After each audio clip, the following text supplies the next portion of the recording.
Today we got the playoffs coming up with the UFL, and obviously we love playoffs. Of course, I've got my podcast mate here, Rob. Rob, how you doing? Oh, I'm doing great on the NFL and the Texas Longhorn sports front, so I'm expecting that good things will happen with the UFL too.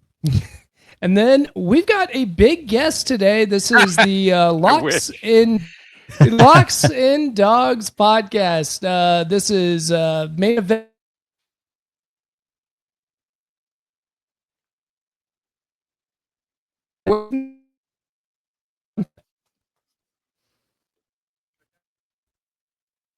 Hey guys, how's it going? It's I'm trust me, I'm far from a big guest, far from it. Probably the smallest guest you could possibly have. All guests are big guests for us. Yeah, it's all good. Enough. Yeah, usually it's just you really are our biggest guest. I'm not lying. Oh dear. I'll do my best. No worries. No, guys, I appreciate you guys having me on. I've been, it's dope to be on here talking UFL with you, talking football in general. So, just to give some, just for the listening audience, I doubt anyone's familiar with me. At Locks and Dogs, I go by Main Event Matt. We've been doing a weekly football show for about 2 years over there. About 2 years. But my resume is a bit more impressive than that. Believe it or not, I got my start podcasting with Fangraphs, doing a weekly DFS show with FG about 8 years ago, I think. At this point, and nowadays you can also find me at Sports Gambling Podcast Network, SGPN, at the College Experience, where we break down all college sports. We're heavy into baseball at the moment, but we're doing like a weekly basketball show, just kind of catch up with the off season. But we're not here to talk about college sports. We're not here to talk about basketball. We're here to talk football. So, got you in on the UFL just out of honestly. Off season's a bit rough for us. So, there's not a whole lot going on with the NFL, especially, in the spring, summer. So at first, we started covering the spring leagues just to kind of have something to talk about. And honestly, I hate to say this, of all the spring leagues that we've had over the years, the UFL is probably the worst. Wow. That's an interesting perspective. Now, are you referring to like XFL? This league, first off, you've got the fake kickoff. That's number one. Number two, so the transactions this year have been a little question. Can we agree they've been a little questionable with some of the trades and some of the movement we've seen between teams?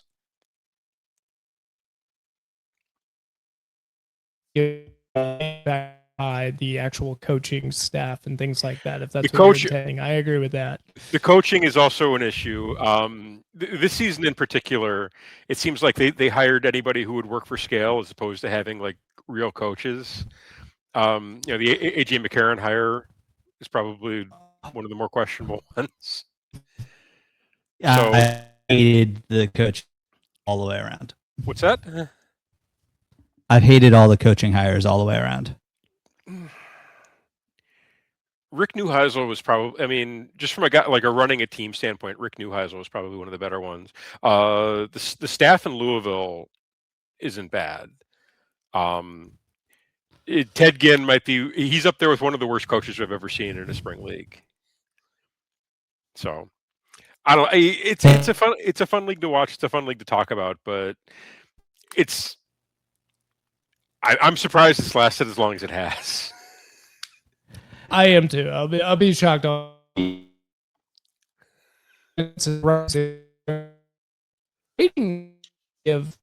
picked up from last year, from what I can tell. No.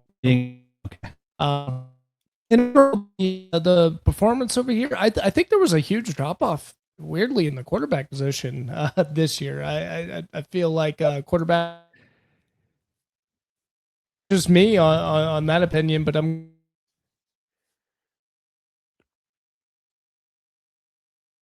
if you have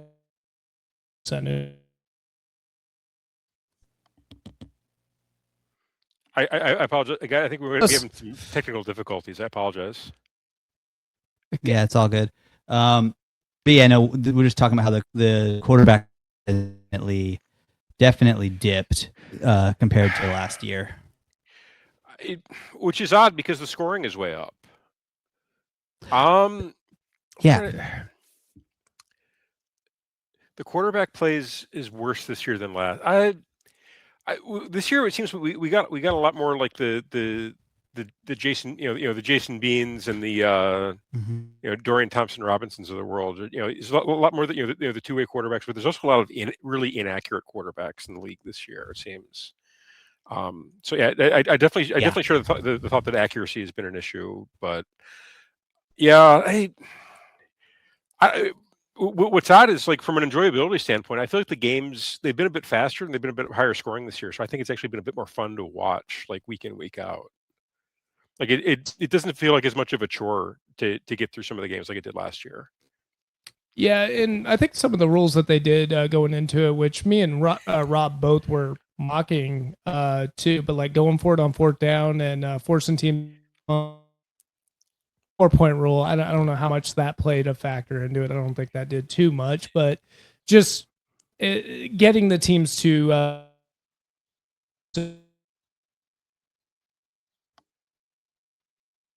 punting the ball and causing trouble there. Fair enough. As far as the rule changes, did you see the video that they produced where they kind of like they broke down every single rule change?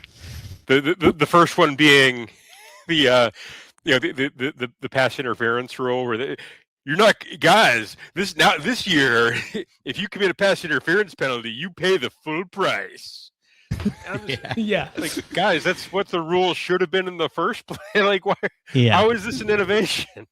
They're trying. A few years ago, I was watching an Eastern Michigan college football game, and they did the thing where they break they set up these concrete blocks and break through them, and the commentators, like one of them said, they're looking to build that toughness and culture, and the guy and his co-host responded, yeah, you got to try something. That's kind of how I feel about it. You got to try something.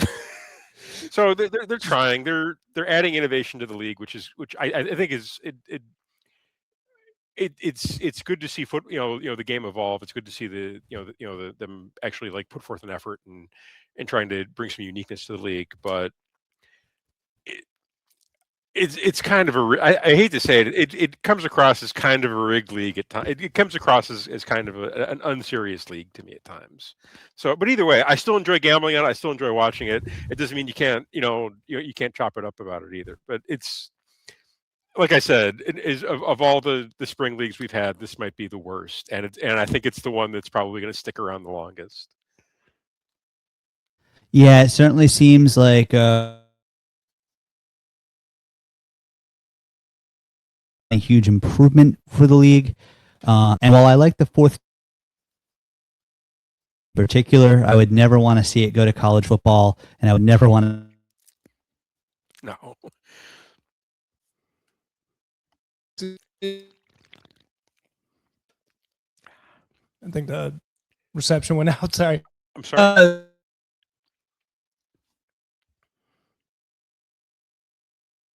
Got a lot of news that was being broken out. I mean, you were just talking about this might be this last week when it comes to the playoff scenarios and deciding who gets a home event. Yep.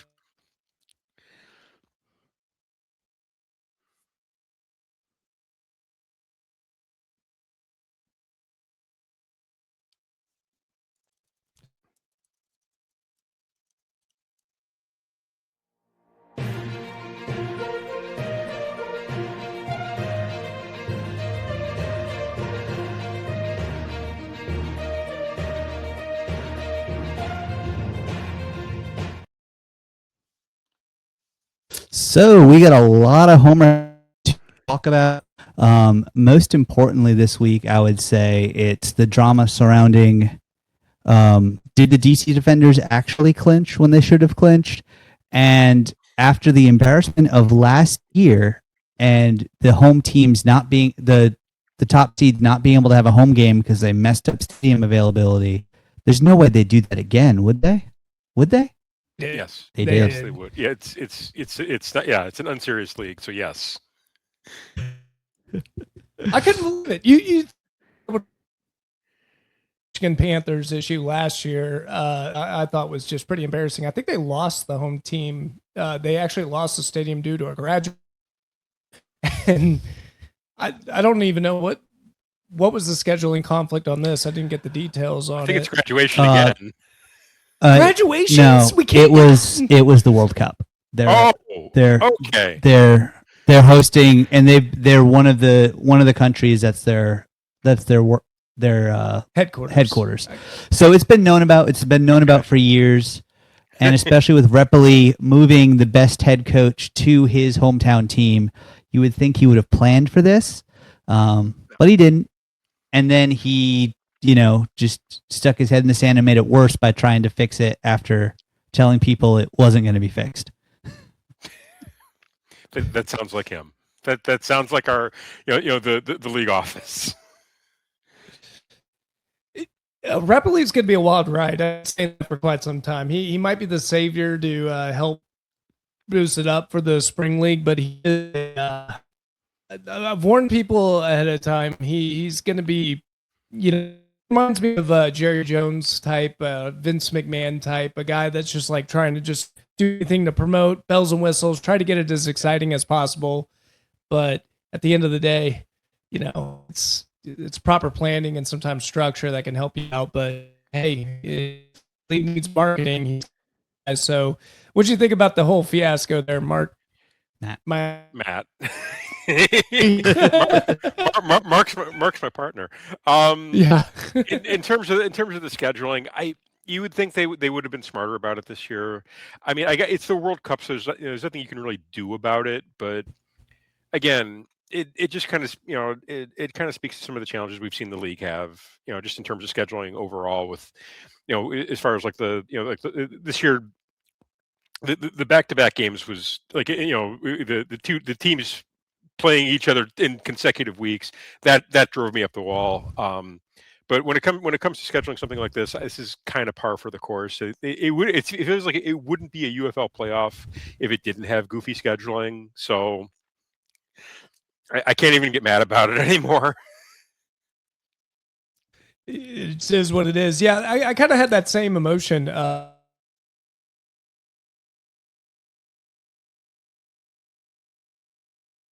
It's one thing though when you already, last year said, "Hey, we're just not doing it in Panther Stadium out at Detroit Stadium. We're just going to do it." But the response was, "Hey, we're going to go to Columbus and we're going to play it there." And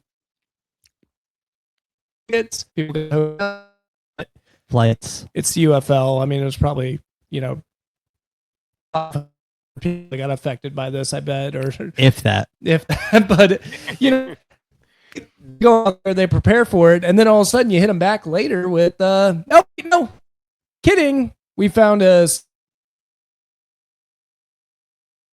the Florida area. My biggest thing is the people that you're affecting is going to be the people that are actually invested in this league. So that was just a dumb move all the way around. If you sit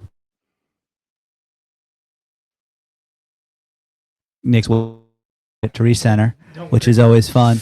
And then just roll with it. But because not everyone, it was more than 24 hours later, not everyone can get its back. So it's going to have a couple hundred people.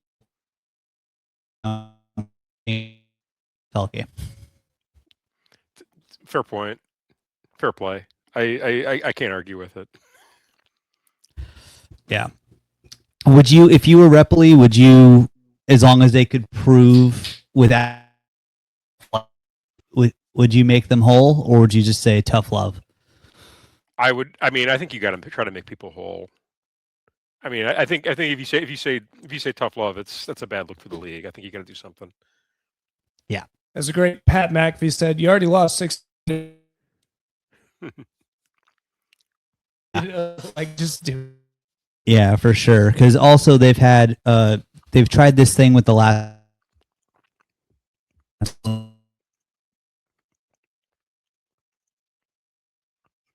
And the players and coaches come out and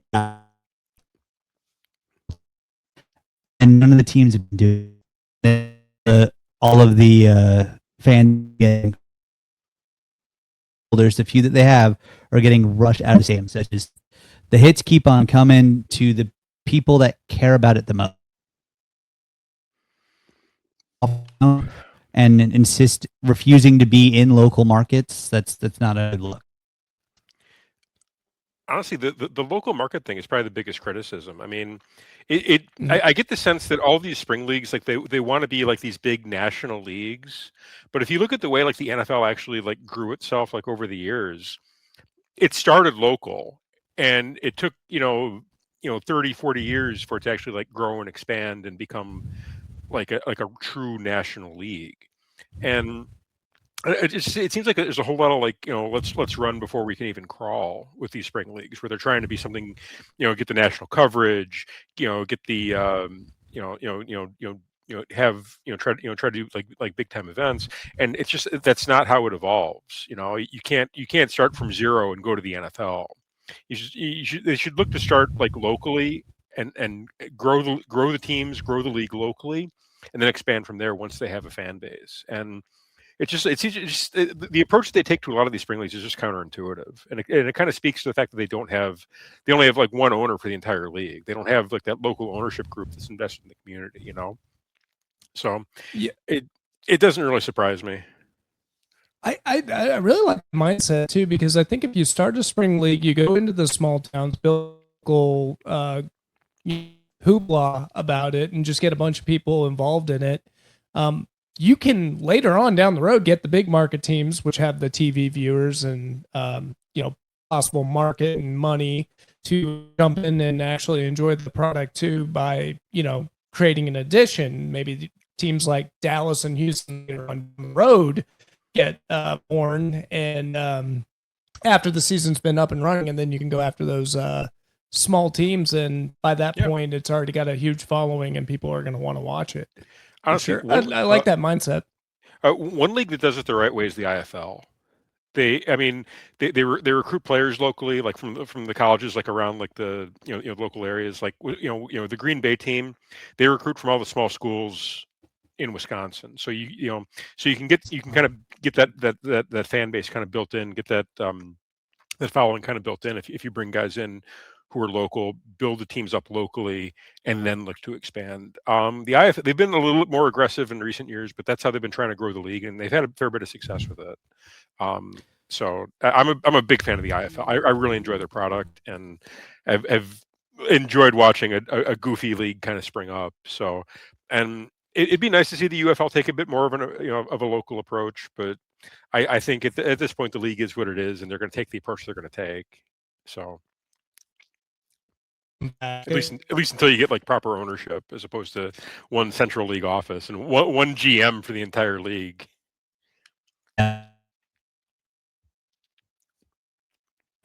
It's not going to change. We have a because they're coming to Austin. Yeah, and I think Austin would be awesome for something like that too. So Austin would be a great market to be. Yeah, that'd be a good up and coming market. Yeah, big time. Yeah, they haven't said, as far as I found, where they're going to be playing or anything like that, but they have announced that they will have a team in Austin next year. So I'm excited for that. Yeah, so we're going to 10 teams? That's what it looks like, I guess. Yeah. Ooh. I can't wait to see what the schedule looks like. Yeah. Hey, if you ever need to be in Austin, we got a place for you. Okay, come on down. Fair enough. I'll have to check with the wife before I make that same offer to guys. Sorry. Yeah, summertime time to outdoors in Texas. Yeah, it's great, man. 100-degree weather. It's great. You're gonna enjoy it. It's a dry heat. We wish. Fair enough. Well, so we've got 2 big games coming up this week. We want to get in and talk about them a little bit. Yeah, this is going to be probably a little goofy. I don't know if you've seen our show, but we have a little intro going into our picks. And this is your specialty, right? The gambling aspect of it. So we not this. Actually, I'm coming off my worst week ever. I was such trash, which means I'm due for a bounce back. So we're going 2-0 this week. Let's lock it up.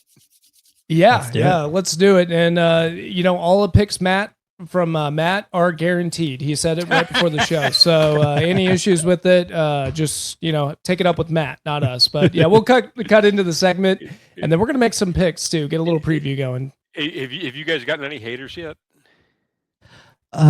We got someone here during the NFL season. We had a few more haters. Okay. Yeah, I mean, honestly, haters is the sign of a growing show. So a show is only as good as its haters are. On SGPN, we have fantastic haters at SGPN. Locks and dogs. Yeah. We've got a couple. We got a couple that hang out. A couple chat rats that like to poke at us. But either way, so my favorite. Go ahead. I was gonna say my favorite thing whenever we get like comments just hating on the show is just thanks for watching. Always. Oh, hey, thanks for the views. I'm curious. I can see the nicotine pouch tin on the table. What are we rocking over there today? We are rocking free FRE 9 milligram wintergreen. Pretty good stuff. Long lasting flavor. I can hold one of these things for an hour. All right. You a big nicotine user? Rogue. Rogue's good. It just messes up my teeth. Really? How so? Yeah, like it just turns my teeth to hypersensitive. Really? I don't know why. That hasn't happened to me. That hasn't happened to me yet, but I got the honey lemon over here.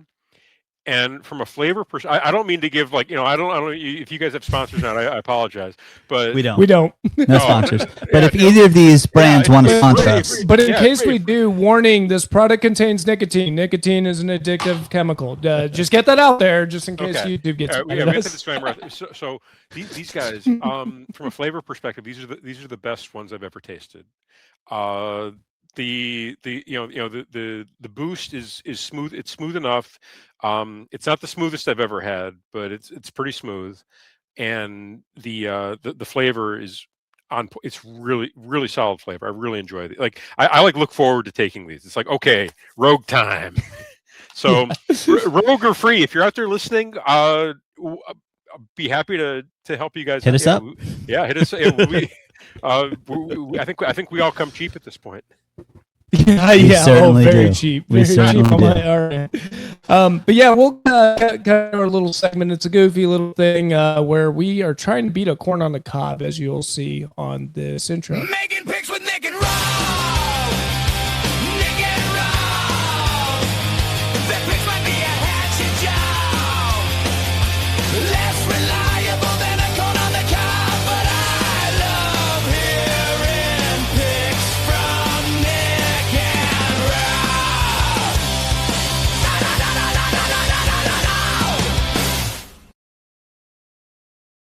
Too much metal for one hand, my friends. gotta love the AI. Yeah. Fun stuff. And we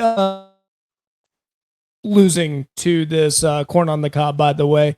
I went 1-3 this week, and then Rob went 2-2, and 500 did him solid over there. Rob's got a 2-game lead over me in the heading into the playoffs. With 3 to play. With 3 to play, it's going to take a huge comeback for me to get back into it, but I don't know. We're going to see what happens when it comes to the picks over here. Let's start it off. Let's go with the DC Defenders with the Orlando Storm, and it looks like the Orlando Storm are favored by 3.5. Wow. As they should be.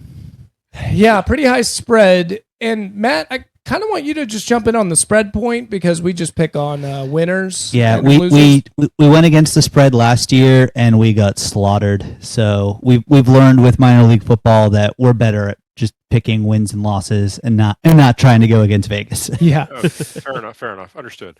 Okay. So the handicap for this one, I have been looking forward to fading Orlando in the playoffs all season. I think I've thought they've been fraudulent since week 1, and now they're in week 10 and they're the best record in the league.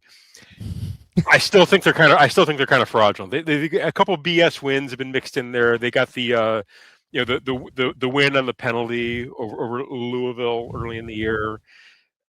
I still think they're fraudulent. But that being said, DC, their quarterback play is so bad. I'm assuming they're starting Jason Bean. I can't imagine who else they'd be starting. Yeah. So I gotta fade Jason Bean on the road. He's going to throw 2 interceptions. That's what he does. He's going to run around and he's going to throw interceptions. That's what he does. Yeah. So I'm gonna fade myself. I'm gonna back Orlando. I'm gonna lay the 3.5. I feel pretty good about it. I know that we've got the home venue isn't what they're used to in Orlando. I don't really care just because the quarterback situation in DC has been so rough this year. Could you bring the total back up? How many points do we got? Right there. 47.5. 47. I think the playoffs are going to be a little bit tighter than the regular season was. I'd look to go under here just because I don't know that DC is going to be able to score. So I feel pretty good about Orlando. I think they should be able to cover the number, pretty easily. I'll lay the 3.5 with Orlando. I'd feel better if it was a flat 3 or a 2.5. If you want to buy it down, you could probably get it. If it's we see minus 3.5 at plus 100. If you buy it down a little bit, you probably get like 2.5, maybe minus 130. I'd be okay with taking that too. If you wanted to, lay the 2.5 and feel a bit better about it. Yeah, that all sounds good to me. Nick, since I'm in the lead in our season series, I'll let you go first. Well, you're in the lead, then because I'm going to try to pick against you, right? Okay. Yeah, that's why you have to go first. All right. He caught me. He caught me. So in this one, as much everything screams Orlando for this one, but if there's one thing Anthony Becht doesn't know how to do, it's win in the playoffs. This is where he struggles. I don't know why, but he does. So I'm going to go DC here with the upset, and maybe we see an EJ Perry sighting by the second half, and that's what makes it work. Granted, if you were going to sign him and play him, you should have played him last week when it didn't matter. But it's the UFL. I will say though, the UFL's come a long way in a year that we actually have an over/under at 47.5. Because I think last year was 30, 35, 32. You couldn't go low enough last year. No, you could not go low enough last year. Yeah. One little fun thing that I did with the Orlando Storm, since if you want like gambling trends, is the fact that in the first quarter they have been minus, I think, week 9. I'm going to do this back from week 9. They were minus 17 in the first quarter. So, good gambling tip. Just point differential. They were down by 17 points in the first quarter all throughout the year. So, live bet Orlando Storm, because the DC Defenders are going to go up by, I would say, 10, 17. It doesn't really matter. And then the Orlando Storm are going to come back and go get that win. So that is my prediction, that the Orlando Storm will get the win, but they're going to do a comeback victory once they figure out how to stop that blitz from Blake Williams. Well, if anything, leads this year in the UFL have been essentially meaningless. Like heading into the fourth, we've seen a lot of fourth quarter chaos. So it really wouldn't shock me if that ended up working out, if that ended up being the game script. Yeah. We're struggling with the camera here. The camera's got a life of its own. That's okay. They can hear my voice. They don't need to see my face. It's all good. But yeah, no, I will say it's been much easier to watch this year for the games overall. Last year was a complete pain, so this year's been much better. Okay. All right, so let's kick it off to the next game, and we got the Louisville Kings. Rob loves himself some Louisville Kings, and I love me some Luis Perez. Luis Perez is favored -1.5. I keep saying Luis Perez, but really this is just a stacked defense that plays, I mean, it's carried him. He hasn't had that great of a year so far, but I don't know. He's done it before in the playoffs, came back, and was able to get him back into the championship. Could he do it again for the Battlehawks? Big question. Matt, what are you thinking? Is this 1.5 good point spread, or would you go with the Louisville Kings on this one? I got to take the Battlehawks. I think the Battlehawks bring a level of physicality that a lot of teams in the league kind of don't bring. I like that they have a fair bit of, they have a lot of guys in the team who've kind of been there before, been there, done that before. The Kings, they've been solid at home, but rough outside of Louisville, if I remember correctly. Also, do we know what's going on with their quarterback situation? I know Chandler Rogers was only in the game for a little bit. I guess they're getting some. I haven't heard anything about an injury, but he scored a rushing touchdown, then he disappeared. And they were. I would just. Go ahead. I would just imagine that they benched him just because they already got locked up after the Stallions lost, right? Yeah, I'm looking it up right now. There's nothing about any issue with Rogers. I've been looking for info all week. They didn't mention anything in the broadcast. They just kind of rolled right into it. And a quarterback is whoever I can't remember the back up at the top of my head. They kept Rogers safe for the playoffs because the Stallions did them a solid and made a win or a loss meaningless for the Kings. So I think the coach got some plays in for Rogers and said, "Take a seat. You've earned it." Fair enough. Yeah, we got some Mike DeLello action, a little N'Kosi Perry action. I'm assuming Chandler's gonna be back in there. And he's been better than Jason Bean was. I can say that much. But I don't trust him on the road. I think in the UFL playoffs, you want to back the better team, and I'm going to lay the 1.5 with St. Louis. I feel pretty good about it. If you wanted a plus money parlay, I would do take Orlando in the money line and take St. Louis on the money line. That should partially get you to about plus 200. So 2-1 on the two best teams in the league at home in the playoffs. I think that's the championship we're headed for. Honestly, I think it's the championship we've been headed for.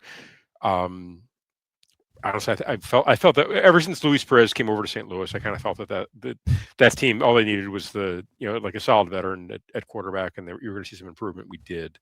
So I feel pretty good about St. Louis laying the 1.5. I know I'm coming on as the guest going super chalk here. I would love to be jump on the dog on the money line and having bold hot takes, but I'm trying to give the best handicap I can, and I think that Orlando and St. Louis are probably the plays that I would roll with for this week. Well, let's add to the parlay. What do you think on the over/under end of it for the Louisville and St. Louis Battlehawks? I need 3. Give me 3 for the parlay, okay? Last time we saw these, these two teams, I think the final was 16-3. So the Battlehawks defense did a really solid job of bottling up Louisville the last time they played them. I would probably lean to the under. I think that again, I don't see how Louisville is going to really score as easily as they've been able to in recent weeks against this Battlehawks defense. So I'd roll under here. I think I know that's with the way games have gone this year, that's kind of a dangerous play. But the Battlehawks have one of the better defenses in the league, and I don't know how much Louisville is actually, how much they're going to need to score, how much they're going to look to score.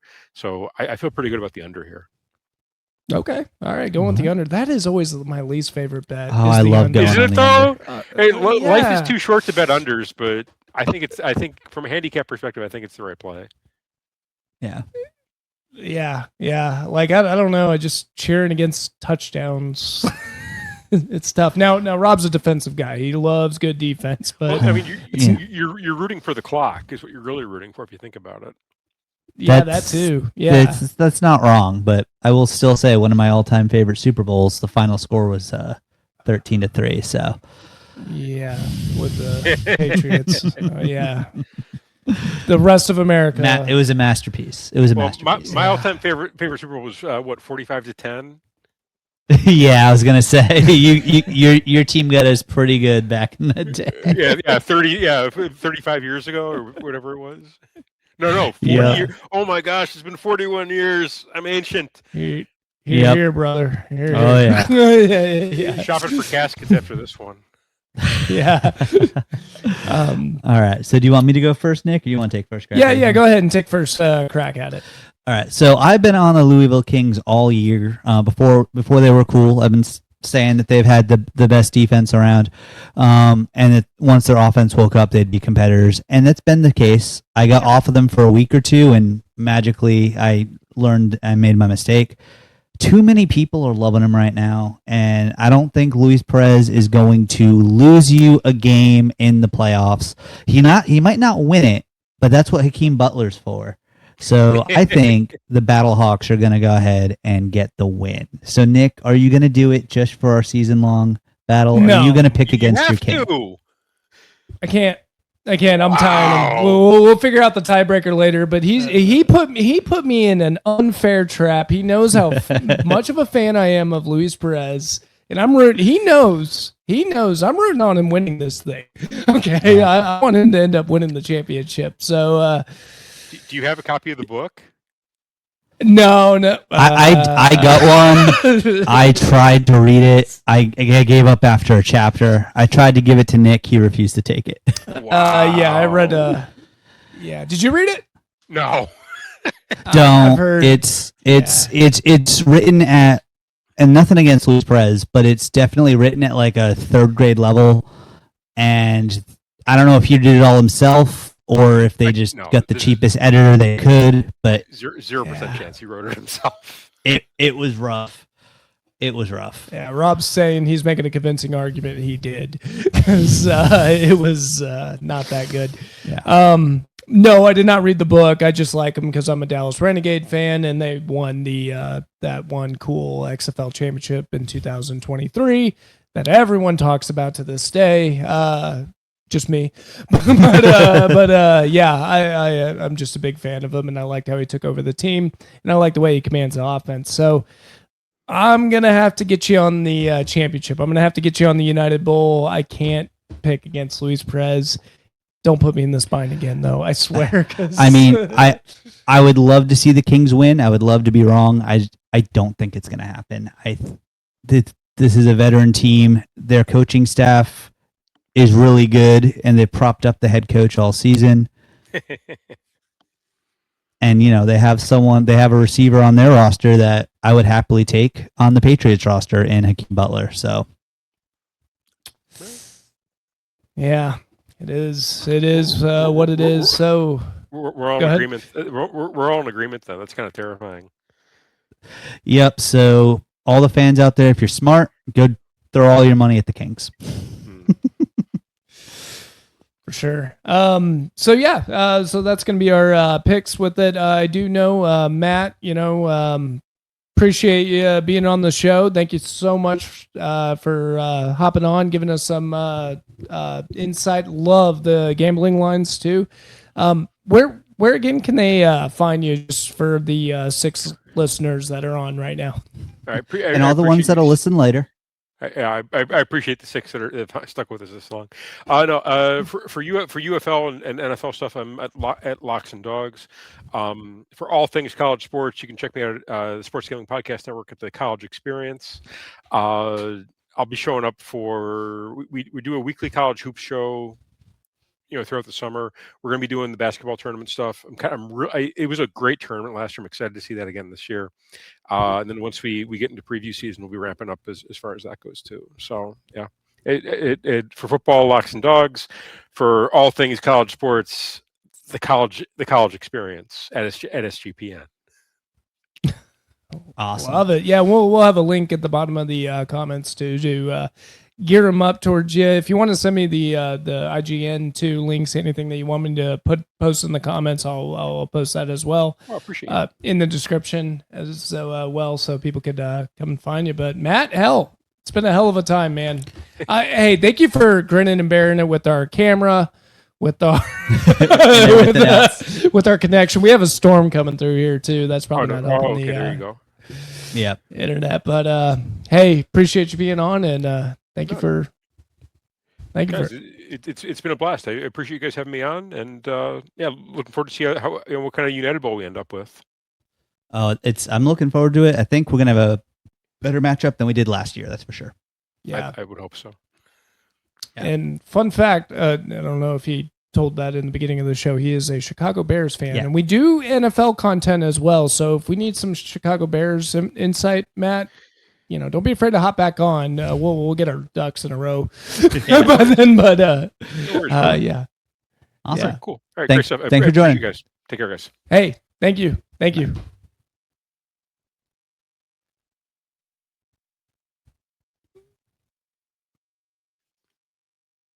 Well, that was awesome. Yeah. Love that.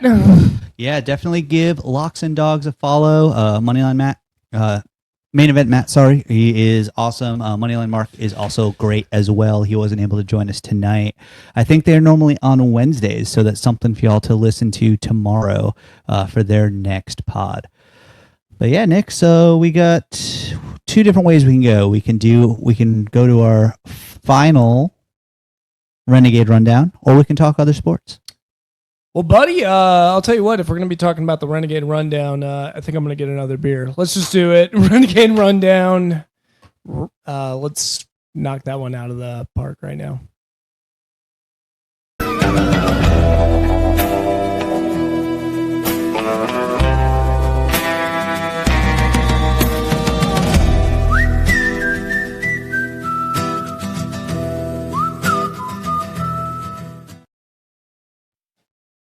All right, so the Renegades tried to cause trouble. They tried to do it. They went and they got a win. What are your thoughts on the week?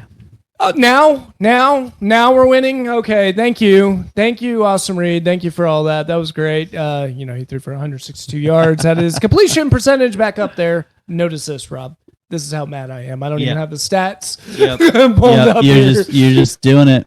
I was really upset with that. I was like, okay. And you happen to beat Luis Perez over there. So thanks, buddy. Thanks. Let's take out their confidence booster. I don't have much of an opinion on it. And if I know one thing, I don't think the St. Louis Battlehawks took that game entirely too seriously. No. They're a good team. I keep saying it. The Renegades actually have a lot of talent over there in the secondary. They do have some talent up in the front seven. They should be a lot better than this, and they're just simply not. It's been frustrating all year long. They should not have lost 6 games in a row, and the fact that they did was just frustrating. But here we are. They got their last win, and I told you 2 weeks ago, there's no way they can go 3-7, and I ended up right. Just in the worst way possible. So. Yep, in the worst way possible. That being said, they still did a lot better this season than my former all-time favorite team, the Brahmas, R.I.P. Brahmas. Yeah. So that was slightly better. But I've got the big question, Nick. It seems like, especially with the move to Fort Hood for that last home game, which they kind of tried to hide a little bit behind it's for the troops. It seemed more like they didn't want to play any more games where they were playing them. Do you think we still have a Dallas Renegades team next year?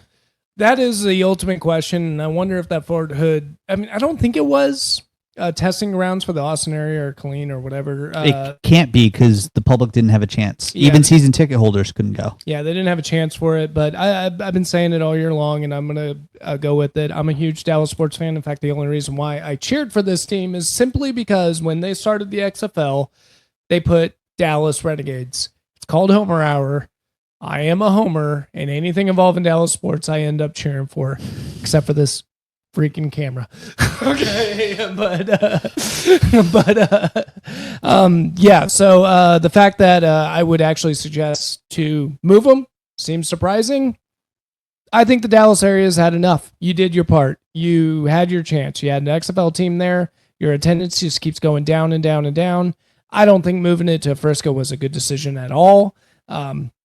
They went ahead and did it. I get it for the soccer stadium, but I just know the Frisco area and I know that fan base, and I know they don't go to the soccer games. So why would they go to these UFL games? People say football. Well, I'm like, okay, well, I also know they don't even go to high school football games in Frisco. Okay. I'm from the area. I'm telling you, when Friday Night Lights came out and they said that's Texas football, I was confused. I was like, I really? High school football's like that? I don't know what you're talking about, because Frisco, back in the old days when it was a small town, it was like that. Right. With the 8 high schools there, it's just not. I just don't think the people care about this kind of stuff. And I've gotten to a point where I'm like, I know the Dallas people. Move this thing down to Austin. Just move it down to Austin. They actually show up for the soccer event. They actually show up for the Texas Stars events. Do a good job there. And that one's even in Cedar Park. It's not even in Austin. Move it down. Move it down, and I think you're going to be in a lot better shape. I think you're going to have a huge market size. People love football here in Austin, and people will show up. I've even taken a small poll. If the UFL moved over to Austin, would you pay attention to the UFL more? And all the NFL fans at my work agree on the same thing. They just were like, yeah, I would go to a game simply because it's cool. We have a team. So please, I say, Repley, if I had a suggestion, sorry, Dallas, love Dallas, want everything for Dallas, move this thing down on to Austin, Texas. Just do it. I'd be all for it. It'd be a lot easier for us to go to games, and I wouldn't have to switch allegiances again, so that'd be good. But as we mentioned earlier when Matt was on, at the very least, we have the IFL coming to us next year, so that'll be cool. I'm sure we'll get some coverage of that. So that's a wrap. Okay, one last question. Quarterback. No, I think you got, if you get someone else, great, but I think you got to keep going with Austin Reed. I'm assuming you're cool with that. Yes. But bringing in the guy to bring in someone. Give him some, awesome. Give him some competition. I think he needs it. What about Sorsby over from Texas Tech? Sure. Yeah. Keep gambling, buddy. I did notice they haven't hit us over the head as much with the gambling this year on the broadcast as they did last year. There's still a lot of it on there, but it's not nearly as every other sentence as it was last year. But yeah, I mean, Sorsby would stay in state. That would definitely drive view early on to the league. And you got to think that maybe someone like Diego Pavia probably won't have a home in the NFL at that point. That'd be good too. Yeah, something like that. I'm down with that. And then, just a little competition, I think, would be good for Austin Reed. I mean, I think he needs it. I'd say stick with Rick Neuheisel. I think he's done a decent job. I don't have a problem with him. I do have a problem with the defense. He's not a defensive guy. He does have his people that he likes, but I say just leave him in as a coach. I think he's okay there. I'll tell you what, I don't want the other options. I don't need Michael Irvin end up coaching this team or something the way it looks that they're doing. Not even a Michael Irvin, right? Ted Ginn Jr. was just, solid quarterback for the wide receiver. Wide receiver. I'm sorry for, yeah. Hey, don't hate on Ted Ginn Jr. If you give him 2 full weeks against the same opponent, he'll figure out how to win the second matchup. Yeah, of course. That's the only guarantees in, sports, but stick with Rick Neuheisel, stick with Austin Reed, move it to a different city. That's my conclusion after this season. And please have a better regular season, because it's been frustrating on my end. Yeah, for sure. And then the only other, like when the UFL season wraps up, we'll have a bit more of a moratorium on it. But do you see, besides your Dallas Renegades, do you see any other markets moving, or do you think they're going to keep the rest in place? The big question that I have is going to be the other big city is Houston. And I know a lot of huge Houston fans out there that could possibly that love cheering for the Houston Gamblers. They've changed it 3 times already. But yes, the Houston Gamblers over there. Same thing. I mean, you've had plenty of seasons of spring football to prove that you can actually be a big fan and a big market for this team, and it just year in, year out has been a struggle. My conclusion is you already got one in Austin, if under my little fantasy of moving leagues. I do know, and I know you jumped in on the spring football in the UFL for the Brahmas last year, and it didn't look too good. The fans so bad. do show up, though. I do promise you. The fans did show up in the XFL. They'll put up with some losing for a little bit, but that was just a god-awful team, and I can't blame them for doing it. I think it'd be a cool rivalry if Houston moved over to San Antonio. You got Austin, you got San Antonio, you got it right there. Little I-35 battle. Little I-35 battle. We love rivalries too. It'd be kind of a neat way to do it. Although San Antonio and Austin kind of feel like they're tied to the hip, it'd be nice to have a little rivalry. Yeah, it certainly would. And even if it's Austin-Houston, I think it would be more of a rivalry than it is now. I'm not just because the hub is there in the Dallas area. I think they probably will keep trying to keep a team there because it keeps expenses down. But the Dallas market has proven they don't care about it. I don't know if they're going to move on from Houston yet because they keep switching stadiums on them, similar to Dallas. So, but I don't know. It seems to me that if we're going to have any team move, I don't think they should. If they're trying to really stabilize this league, I think everyone should stay put for one more year. And then just do, we've been talking about it for a year. Do some local marketing, please. Yeah. Local investment.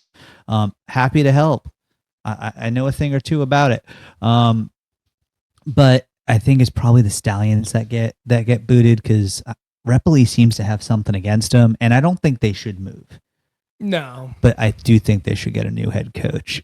Yeah, I'm right there with you. Get a new head coach, but Birmingham, please don't move Birmingham. The fans did an all right job. Attendance was down all across the league, so let's not just blame it on Birmingham.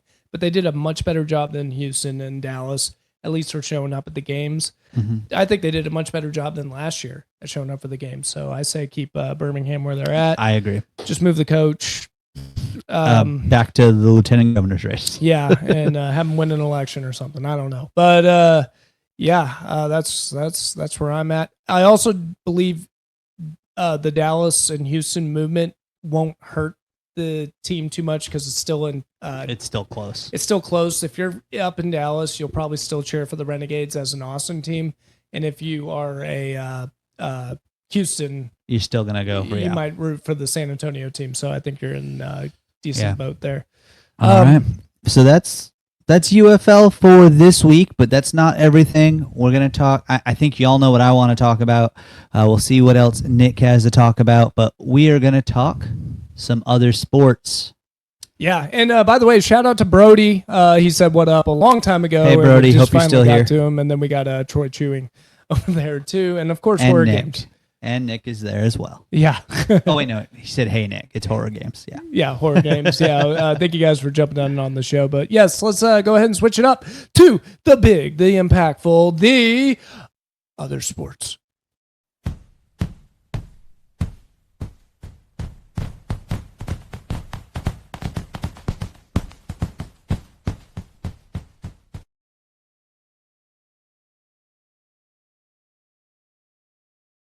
All right. Those of you wondering why Nick keeps waving, he has his camera set up since I'm in studio this week. He's got it set up to follow him, and it's really committed to following him. So that's why I keep getting boxed out. I'm not worried about it. I'm going to just keep chatting. It's amusing, especially seeing Nick stress about it. Makes me laugh. Nuts. But it is all good. So, real quick, before we talk NFL, I want to give a shout out to the Longhorns. In rowing, they won yet again another national championship, including setting some world records. Good job there in rowing. I know we all get excited about rowing all the time, clearly. But it is a classic American sport if you go back into the 30s. It used to be one of the big sports nationally, along with, boxing and baseball, back before all the other sports caught fire. And then we've also got the Longhorn softball team. They made it to the final 8, the national championship. They dropped their first one to Tennessee, and it's double elimination. So to make it back to the championship series, they would have to win 4 in a row, including winning 2 yesterday, both against that same Tennessee team, and they did it. So they are back in the national championship with a showdown against Texas Tech. It's the first time in a long time that there is a rematch in back-to-back years. So it's going to be even if you don't normally watch softball, if you just, I would tune into this series. It's pretty good. And then, of course, Texas baseball did its job. They swept through the Austin Regional. Granted, they were up against Holy Cross. Holy Cross gave up 33 runs in the 2 games they played while scoring a total of 2. And then UC Santa Barbara was a tough out, and then Charlton. So they got through, unlike a couple other. The top 2 seeds, UCLA and Georgia Tech, went down in regionals. But now, all that's standing between Longhorns and a record-extending trip to Omaha in the Final 8 is a weekend series where Oregon comes to town. So hopefully we'll get some nice 105-degree days, and we can melt the Ducks and carry on. But that's excitement there for the Texas sports. Nick, what's going on in the NFL? The NFL's got a lot going on. We got Myles Garret. He is traded away to the Rams, and the big funny thing is the Rams defensive end who is not too happy going to the Browns. Yeah, it sucks for him. Yeah, it's been a big joke that he should file a humanitarian violation in the UN or something like that. Because he's going to the Cleveland. He's going to Cleveland because that was not cool, man. That's dirty. So yeah, Myles Garret joining the Rams. The Rams are doing what they do best. First round draft picks are meant to be traded and traded only. So they are giving it all up. And they've been successful with it. Yeah, and I guess that's my big question for you on this one too, because the Rams have been doing this for quite some time. I'm going to keep my hands down here. Good luck. But is this going to be the future of the NFL? No. With the draft? It can't be, because not every market is LA. But I'm thinking, in my mindset, what I really like about what the Rams are doing is they have an effective quarterback, and that's the most important position in the NFL, right? If you've got the quarterback position set, then what do you do after that? Trading away your draft picks to, they're giving up a first for Myles Garret, okay? Who are they going to get in the first round that's going to bring the same amount of value that Myles Garrett's going to bring for their team? Chances are, statistically, they won't, and yeah, it's going to cost them more. I'm just wondering if this is just an interesting strategy. I think it's coming down to, if they win the Super Bowl, again, a lot more teams are going to start looking at this as maybe we should start doing this instead of focusing on the draft. Now, it also takes good coaching, too, because they develop a lot of their young talent over there with Sean McVay, and that's another factor that you have to put into it. So that's the thing, is you've got the head coach that's the right head coach in Sean McVay, which, granted, he might be done when Stafford's done. You never know. Maybe. He could be kind of this generation's John Madden, and he wraps up early. He knows when he's done. Hopefully not for the league, because he's a fantastic coach. But yes, the NFL's got a ton of money. I'll be swimming in it, but not all markets, even with the salary cap, are gonna be the same. A team like the Rams, because they've got the market they've got the ownership they've got, they're always gonna be fine pushing it right up against the cap. They're not gonna stress about that at all. Versus look at a Buffalo or a Green Bay, and especially like Buffalo's just moving into this new stadium, and we're about to see if, and I see Brody saying go Bills, we're about to see if the fans will actually spend the insane amount of money that the Bills ownership's trying to get them to spend to go to the games. They're pricing out their blue collar fans. So not a team like LA, veterans are always going to want to go there because LA, versus, teams in some of these other markets. DC is going to be a tougher market for veterans to want to go to. Buffalo is going to be a tougher market if they're not winning for a veteran to want to go to. So it can't work for everybody. Even New England is not a market that veterans are always going to want to go to if it's not winning. Yeah, my only counter to it, though, is the fact that the Rams don't seem to be picking up free agents. They're just trading. They're trading away all their capital. They don't care. Because they don't need to. Although, did you see who was the most intrigued by that Myles Garret trade? They might have an in-house free agent. Not too sure. No. Aaron Donald started showing workout videos. Oh, really? He might come on back.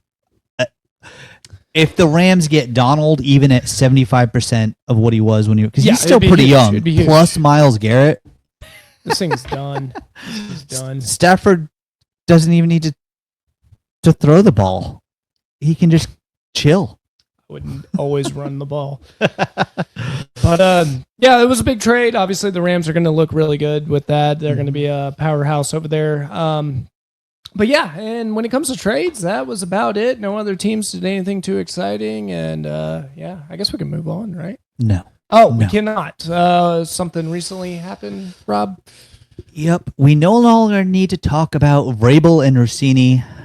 Now we need to talk about the marriage of Vrabel and Brown. I haven't heard anything about Vrabel and Rossini. Can you tell me about it? No. That's already all done. We've moved on from that. There's nothing to see there. We're going to focus fully on A.J. Brown coming back to the coach that's always valued him the most, and that is Mike Vrabel. If you remember back to the Titans days, Vrabel didn't have any say when they traded Brown over. They were worried about his knee. People are still worried about his knee. He's still been producing. So hopefully, I'm knocking on the wooden table here. There is no injury issues. But that led to, ultimately, that was one of the many stumbling blocks that led to Titans ownership deciding they knew better than Mike Vrabel. Thank you so much, Titans ownership. Thank you so much. And now after 1 year in the desert with Gerard Mayo, wonder whatever happened to him. I don't think he's been coaching. I think he's been just collecting checks. We've got ourselves Mike Vrabel and a solid coaching staff now.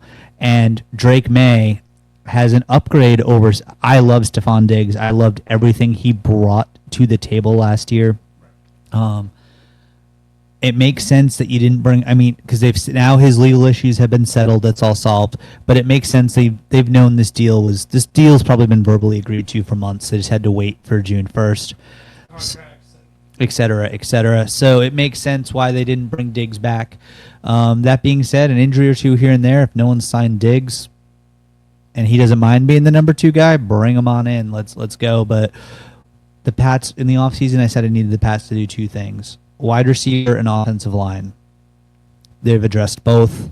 Will there be some regression? Probably. They're going to have a tougher schedule. Shock. They're going to have a tougher schedule, but they should still be contending and giving Brody's Bills a run for their money in the East.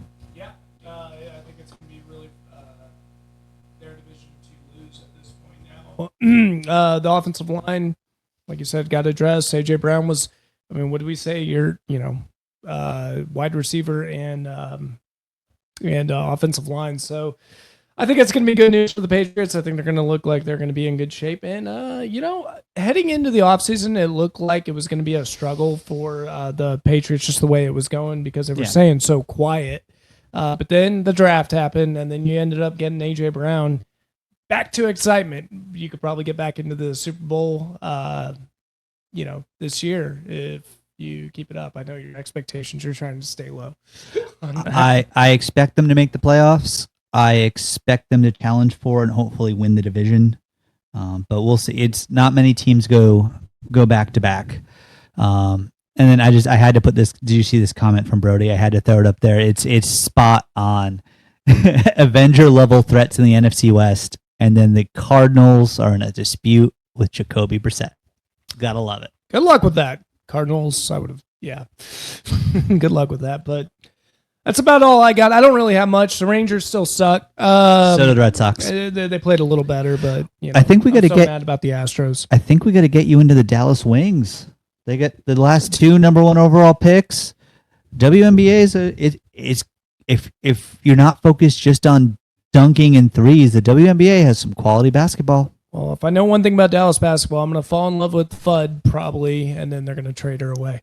So, Well, hopefully not, because her and Beckers are pretty close from what I've seen. Yeah. And speaking of Dallas sports, I guess there is something going on in Dallas right now. The Dallas Stars are moving to Plano. They just agreed to that today.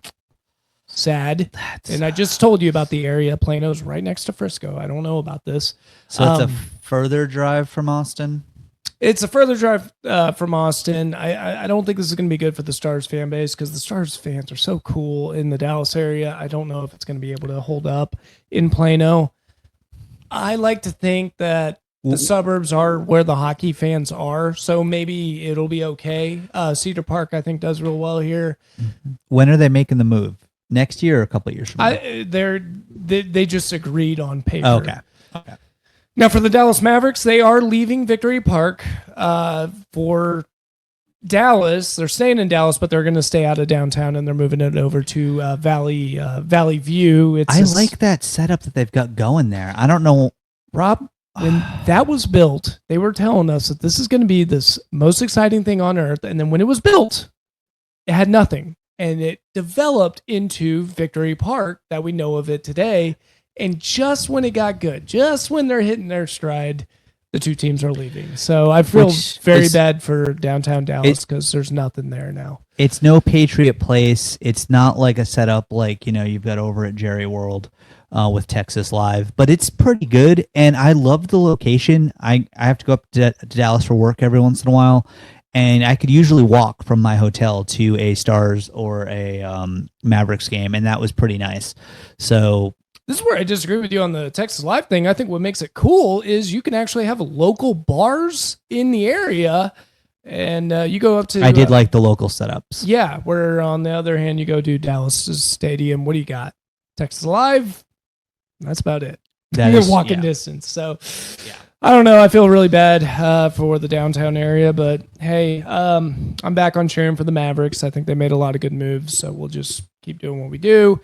Stars, hopefully we figure it out. I think we're going to do some rebuilding here anyway. Some big moves are going to happen. They shouldn't. They're going to be just fine. They should tweak. They just need to tweak. Yeah. Now in Jim Nill, I do trust. So whatever Jim Nill decides to do, I'm going to go ahead and go with it because he does build good rosters. Cowboy Land, nothing really exciting is going on. I do have a little piece that I want to talk about soon. It's going to take me a couple months to get it done, but I do want to mention I've got what to look forward to on Christian Parker ahead at some point. So awesome. Excited to see that. And honestly, you probably like that Jerry's not all over the headlines right now. Yeah, someone commented on that. I think it was Michael Irvin. He's like, do you hear how quiet it is?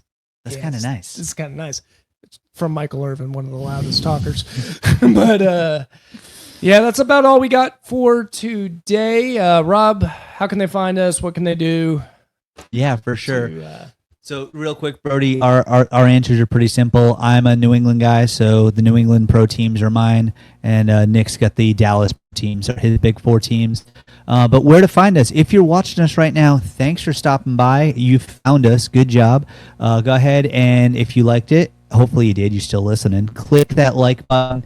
You can go ahead and hit subscribe on our YouTube page. If you're watching us from X, that's great too. Still hit like, and you can follow us on X, and then, of course, follow us on YouTube. We are also on, besides those two platforms, we are also on Blue Sky, Instagram, and TikTok. Just search the Nick and Rob Homer Hour. Just search it. We'll pop up to keep the name. We've got some underscores and some other stuff on the different platforms. But go ahead, search it. Give us a like. Give us a follow. And we'll be back next week to preview the UFL Championship game. Yes. So see you guys next time.